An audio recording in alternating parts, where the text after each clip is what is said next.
Position में है। इसका अगला प्रक्रिया हम लोग ग्राम सीमा का सत्यापन करेंगे, वेरिफिकेशन और त्रिसीमाना का सत्यापन करेंगे। उसके बाद दो गाँव के बीच का रैया कहाँ आता है, सीमा के आसपास का रैया हमारे रहेंगे, सत्यापन होगा। इसके बाद अभी सबसे बड़ी बात आप होता है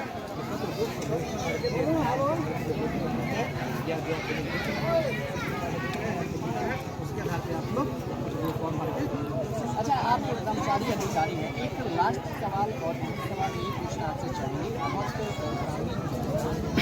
हम जमीन ये तो लेकर आधार हो गया, एक मैसेज क्या रहेगा, किस तरह वो अपने आप को सही में देखिए ग्राम सभा में हम जुड़ चुके हैं और आप धन्यवाद के वापस में बताना चाह रहे हैं। आप लोग मन को बिल्कुल अस्थिर कर लीजिए, किसी बिचौलिए के चक्कर में मत आइए, किसी के बहकावे में मत आइए। हम अपना नंबर तो भी लिखे हैं, हमारा नंबर साइड दिया गया है, आप ऑथोराइज पर्सन से ही सलाह लीजिए। हमारे अमीन है, कानूनी है, सहायक पदाधिकारी प्रभारी हैं, ये हमारे जिला मुख्यालय में मुख्यालय सहायक पदाधिकारी हैं, या हमारे एसओ साहब हैं, उनसे आप संपर्क कीजिए। जो इनसे जुड़े आदमी हैं उनसे संपर्क लीजिए, वो सही गाइडलाइन करेगा। आप गलत आदमी से पूछिएगा, गलत गाइडलाइन आपको करेगा। आपको कहीं किसी के बहकावे में नहीं आना है, हमसे बात कीजिए, समझिए, जो भी दिक्कत हो हमसे पूछिए, हम आपको समझाने के लिए तैयार हैं। हाँ, मेरा नाम रजनी कुमार राय है और मैं कानूनों के पद में कार्यरत हूँ।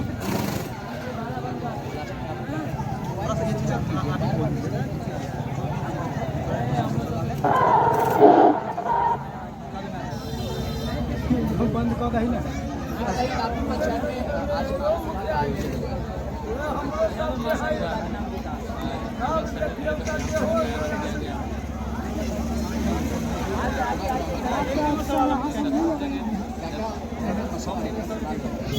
ये है कि देखिए ये सर्वे हो रहा है, जितना है समाज के बनाने वाला है ग्राउंड से सर्वे किया जाएगा। सारी समझा दिए हमारे पदाधिकारी क्या है, सारे जगह समझा दिए समस्या अगर है चैनल के माध्यम से किया है, सब बताया है। मेरा नाम रावत पुराना रकबा का 10, नया बना 10। ठीक है, उसके आगे होता है दावा का आधार कैसे प्राप्त का आधार कैसे आपको प्राप्त हुआ। उस वहाँ अमीन के द्वारा लिखा जाएगा कि ये जमीन इनको केवाला द्वारा प्राप्त है, लेखधारी ये, लेखधारी ये, केवाला नंबर ये, इतना इसमें रजिस्ट्री किया गया है। ठीक है, और पूरा डिटेल जैसे प्राप्त है पूरा डिटेल आप अमीन वहाँ पे लिख देगा। आपके पास घर में इसका पेपर नहीं भी रहेगा, कभी कोई विवाद में फंसेगा, कुछ क्लेम भी करेगा तो यादाश्त, वो सारा यादाश्त भी ऑनलाइन होगा। ये दिमाग में रखिएगा, जितना यादाश्त लिखवाए हैं वो भी अमीन साहब ऑनलाइन करेंगे। तो आपका ये सारा प्रक्रिया ऑनलाइन है, टोटल ऑनलाइन है। ठीक है, हम आप सब चले जाएंगे, आने वाला पीढ़ी उसको देखता रहेगा, पीढ़ी दर पीढ़ी उसको देखता रहेगा। सबका जमीन सब देख सकता है। अभी हमारा जमीन को आप नहीं खंगाल सकते, बहुत परेशानी होगा, लेकिन एक समय अभी आ रहा है 1 साल 2 साल बाद, जो आप बैठे हो पूरे बिहार की जमीन को यहीं से देख सकते हैं। तो ये सारा प्रक्रिया, वहाँ आप ओरिजिनल पेपर दिखाइएगा, अमीन साहब ओरिजिनल पेपर देख लेंगे, संतुष्ट हो जाएंगे, वहाँ पे लिखेंगे, आप उसको आप उसी पेपर का फोटोकॉपी दे दीजिएगा। फोटोकॉपी के पीछे में यादाश्त क्रम से क्या लिख देंगे, गाँव का नाम लिख देंगे और रख देंगे।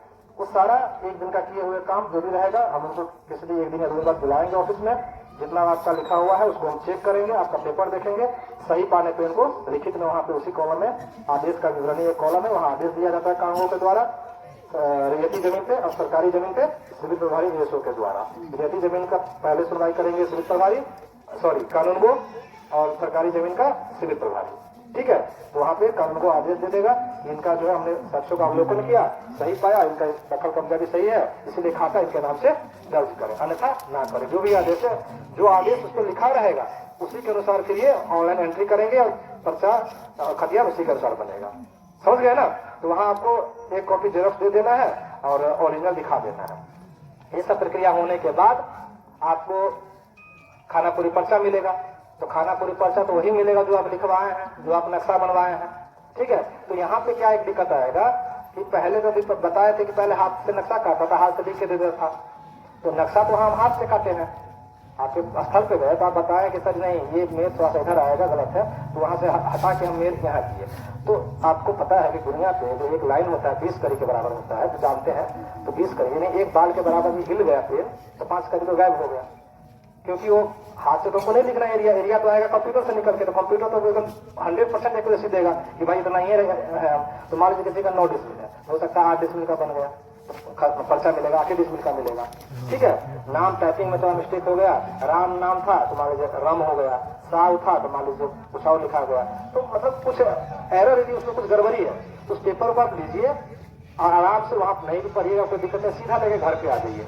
अब घर पे आके अपना पुराना रिकॉर्ड पेपर निकालिए, उससे उसको मिलाइए कि क्या हमको जो पहले पेपर था उसके आधार पे ये मिला कि नहीं मिला। जहां नहीं मिला एक कॉपी में नोट कर लीजिए, एक पत्र 8 के नाम से फॉर्म आएगा, उसको भरिए, शिविर में लाके हमको दीजिए कानूनगो को, कानूनगो उसको ऑनलाइन करेगा, फिर आपको अमीन के द्वारा सूचना घर पे भिजवाएगा, लिखित में देगा आपको सूचना कि आप अमुक डेट को इतने तारीख को इतने बजे फलना जगह उपस्थित होइए, आपकी सुनवाई है। वहाँ पेपर लेके आइएगा, कानूनगो साहब देखेंगे, सुनवाई करेंगे, सही पाया जाएगा तुरंत उसी टाइम नकार दिया जाएगा और ऑनलाइन फीस सुधार कर दिया जाएगा। ठीक है, ये सब प्रक्रिया है, तो एक ही बार में कोई आदमी नहीं समझ जाइएगा, मोटा मोटी याद रखिएगा। कल से अमीन गांव में घूमेंगे, जब चर्चा होगा बार बार आप पूछिएगा, बार बार तो कहावत है करत करत अभ्यास के, तो धीरे धीरे आप लोग जैसे हम समझा रहे हैं आप लोग पूरे समझ जाइएगा। बस ज्यादा नहीं, 1 महीने के अंदर में सब समझ जाइएगा, क्योंकि अमीन साहब गाँव में घूमेंगे तो हर लोगों से बात करेंगे, आप लोग गाँव में ही रहेंगे। ये प्रक्रिया है। ये जो सुनवाई बताया है कि आपको 2 बार मौका मिलेगा सही करने का, एक बार प्रपत्र 8, एक बार प्रपत्र 12।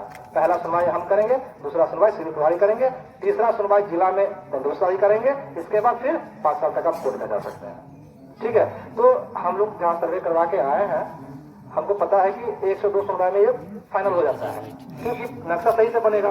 फिर थोड़ा बहुत एरर आता है वो कंप्यूटर के वजह से कि भाई वो एक्यूरेसी उसमें ज्यादा हाथ से काटे हैं, ठीक है, तो थोड़ा बहुत आता है, तो वो 1-2 बार में आपको सही हो जाता है, इसके लिए घबराना नहीं है। अब इसमें आप लोगों को अभी करना क्या है, इस मुद्दे पे आते हैं। अभी आप लोगों को बुलाया गया है, कहाँ बुलाया गया है, करना क्या है। सबसे पहले आप लोगों को प्रपत्र 2 भर के देना है। प्रपत्र 1 जो होता है फॉर्म 1 प्रपत्र 1, टोटल इसमें 22 प्रपत्र सर्वे में, प्रपत्र 1 से लेकर 22 तक। तो 1 जो प्रपत्र है वो उद्घोषणा का प्रपत्र होता है, जो बंदोबस्त अधिकारी महोदय उद्घोषणा करते हैं हर गांव का, जो आप साइट पे जाकर देख सकते हैं, उसको दीवार पर साइट पे जाकर उस गांव का देख सकते हैं, उस पर का साइन होगा, उस पर लिखा होता है कि आप रैयतों को, संबंधित ग्राम के रैयतों को सूचित किया जाता है कि आपके गांव का सर्वे का काम शुरू हो गया है। हमारे संबंधित सर्वे से संबंधित पदाधिकारी कर्मी आपके गांव में जाएंगे, आपके खेत में जाएंगे, आपका फसल नुकसान हो सकता है, पेड़ काटना पड़ सकता है, जंगल काटना पड़ सकता है, इस तरह की बाधा उत्पन्न करने वाली किसी भी चीजों को मतलब सही करने में आप उनका सहयोग करें। ये आपका घोषणा होता है, यानी आज से काम शुरू हो गया। तो शुरू हो गया काम, फिर हम ग्राम सभा के माध्यम से सूचित किया जाता है आप लोगों को, ताकि हर आदमी पेपर न्यूज नहीं पढ़ता है। अमीन आ गया गांव में, कांग्रेस साहब आ गया गांव में, तो आप लोगों को बता दिया, इतना आदमी को बता दिए, हमको लगता है कि 5% भी यहाँ नहीं आया गाँव के, लेकिन इतना आपको बता दिए तो पूरे गाँव में बात फैल जाएगा। और नहीं भी फैलेगा तो फिर धीरे धीरे अमीन साहब तो आ ही रहे हर गाँव में बैठेंगे तो पता लग जाएगा। ये हो गया। अब इसके बाद प्रपत्र 1 ये होता है। 2 में आप लोगों को अभी सबसे पहला काम करना है, अपना फॉर्म भर के देना है। फॉर्म में क्या भरना है, उसके जो प्रपत्र 2 है वो आप मुखिया जी के व्हाट्सएप ग्रुप पे भी डाल दिया गया है, जिनसे हर आदमी को तो ये नहीं देंगे, जो ग्रुप में से डाल देंगे, या जो आपके गांव में साइबर कैब वाले हैं उनसे मिलिएगा, वो डाउनलोड मार कर रखे हुए हैं, वो आपको दे देंगे। जो लोग मोबाइल चला रहे हैं, इसका एक साइट है, नोट कर लीजिए, एक साइट है गवर्नमेंट का DLRS, सर्वे से संबंधित जानकारी आप इसको जाकर सारे ले सकते हैं। D directorate land L record RS service, DLRS, इस पे जाके डाउनलोड एक सेक्शन है, वहां से जाकर फॉर्म डाउनलोड मार सकते हैं। ठीक है, आप फोटो कॉपी की दुकान से ले लीजिएगा। तो प्रपत्र 2 आपको सबसे पहले भर के देना है। प्रपत्र 2 क्या है, स्वघोषणा। आप दावा कर रहे हैं कि जमीन हमारा है, आप हमसे स्वघोषणा दे रहे हैं, अपना घोषणा पत्र दे रहे हैं कि सर ये जमीन हमारा है। उसको भरने का तरीका क्या है, सबसे ऊपर में आएगा राजस्व ग्राम। तो राजस्व ग्राम जैसे इस पंचायत में कितना 6 राजस्व ग्राम बोले है ना, तो 6 राजस्व ग्राम का मान लीजिए किसी को 6 राजस्व ग्राम में जमीन है, तो 6 को फॉर्म भरिएगा, एक एक फॉर्म मत भर दीजिएगा। हर राजस्व ग्राम का फॉर्म अलग अलग भरा जाएगा। ठीक है, और हर रैयत अपना अपना फॉर्म अलग अलग भरेगा। यानी एक आदमी, जैसे मान लीजिए किसी के पिता के नाम से जमीन है और पिता की मृत्यु हो गया है और 4 बेटा है उसका, चारों बेटा 4 आइटम एक ही साथ जमीन को अभी सर्वे में खतियान बनाएंगे, नया खतियान, तो चारों बेटा एक ही फॉर्म भरेगा। एक गांव का 6 गांव में है तो 6 को फॉर्म चारों बेटा भरेगा। समझ में आया? ये चीज समझ में आया ना? समझ में आया? और मान लीजिए कोई चाह रहा है कि नहीं, हम 4 पिता के 4 बेटा थे, चारों बेटा अलग अलग हम बंटवारा करवा लेंगे, सर्वे चल रहा है, बढ़िया मौका है, सबका खतियान हमारा अलग अलग हो जाएगा, कम से कम एक पीढ़ी तो निश्चिंत हो जाए। तो वहां पे क्या करना पड़ेगा आपको, घर पे अपना एक बंटवारा शेड्यूल बनाना पड़ेगा, खुद से बनाना है। किसी का साइन बाहरी मतलब ऑफिस कर्मचारी पदाधिकारी या फिर जनप्रतिनिधि, पंच सरपंच मुखिया बीडीओ सीओ कलेक्टर साहब या फिर डीएम साहब या फिर वकील साहब, मतलब कहीं पे नहीं जाना है आप लोगों के पास। दिमाग में रखिए, इस चीजों को गौर से सुनिएगा, क्योंकि सर्वे होते ही लोग भागने लगते हैं, वहां जाता है पेपर बनवाने, वहां जाता है पेपर बनवाने। कोई पेपर आपको नहीं बनवाना है, सब आपके घर में है। नहीं है तब भी आप हमसे मिलिए, प्रक्रिया आपको बताएंगे और अभी बता रहे हैं प्रक्रिया, ठीक है।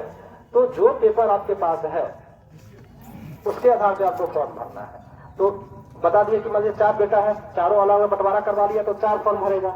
6 गांव में 6 का अलग अलग भरेगा। तो ये चीज समझ में आया ना? हाँ, ये चीज ऐसी फॉर्म बहुत आता है।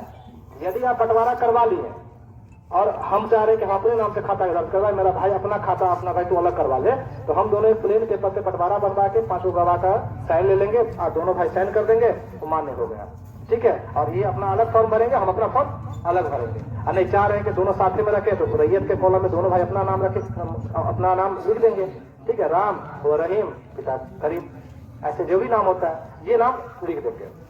अब चलते हैं, अब इसके बाद बता रहे हैं, इसके आगे होता है थाना नंबर उस गांव का डाल दीजिएगा। हल्का नंबर मेरे को पता नहीं होता है, हल्का नंबर छोड़ दीजिएगा, ठीक है। अंचल जिला ये सब भर देना है ऊपर में।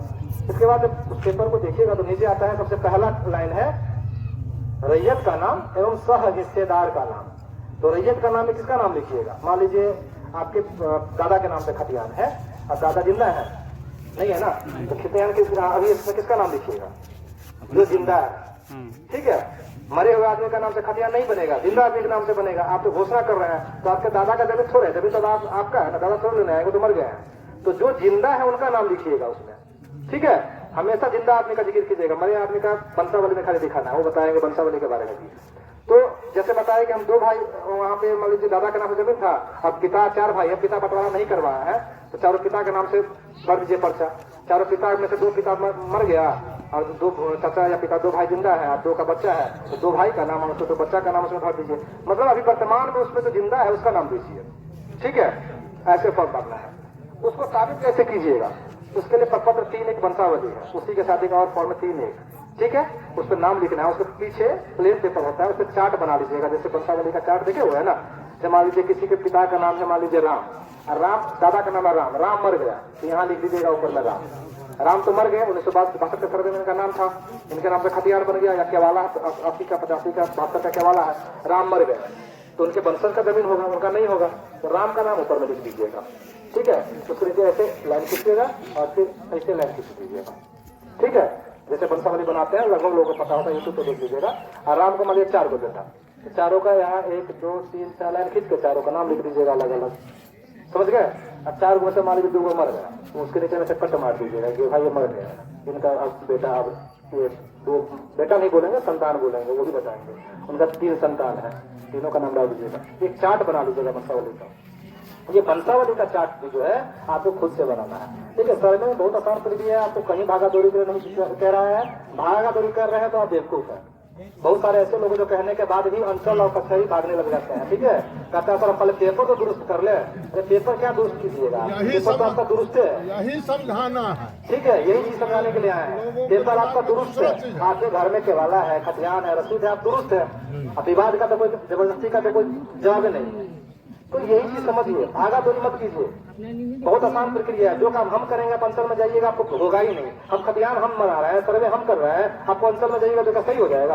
अंचल बाजू मीटर वाला आज तक नहीं करा पाए, तो थोड़ा देर और रुकिए ना, आप सर्वे हो जाने दीजिए। सर्वे के बाद सारा रिकॉर्ड आपका नया बनेगा, खाता नया मिलेगा, खेसरा नया मिलेगा, जमाबंदी नंबर नया मिल जाएगा, रसीद फिर से सारा ऑनलाइन होगा, सारा हम लोगों में चोरी होगा, तो वो रिकॉर्ड तो पुराना हो जाएगा। जैसे कैरेक्टर सर्वे वाला पुराना हो गया, रीजनल सर्वे होते ही, ऐसे ये सर्वे होते हुए पुराना हो जाएगा, फिर से नया रिकॉर्ड आपका सही हो जाएगा। तो वंशावली चार्ट आपको खुद बनाना है, इसी पे किसी भी बाहरी आदमी का साइन की आवश्यकता नहीं है, न किसी जनप्रतिनिधि का, न किसी कोर्ट का, न कचहरी का, न किसी कार्यालय का, समझ गए। वंशावली भी आप खुद बना लीजिएगा, जिसको पता है बना लीजिएगा, नहीं पता है किसी का सलाह ले लीजिएगा, समझ गए। अभी कुछ मत पूछिए, जवाब देंगे बाद में। सुनिए पहले, पेपर नहीं है तो सोए हुए थे दिन से, सुनिए पहले। तो वंशावली खुद बनाना है, बंटवारा खुद बनाना है। इसके ऐसा हम आपको नहीं बोल रहे हैं कि किसी आदमी साइन करवा के लाइए, अब आपके मन में आप एक सवाल आ रहा होगा कि सर वंशावली हम देंगे तो गलतों बना के दे देंगे तो चल जाएगा ना, ऐसा मन में आता है।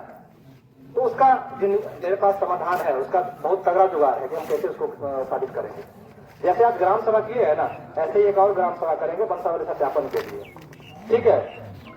अभी आप मान लीजिए किसी पदाधिकारी से बना कर लाए तो पदाधिकारी थोड़ी देखने जाता है, मेरे भाई बहन है, आप जो ले गए उसको घस दिया, साइन कर दिया।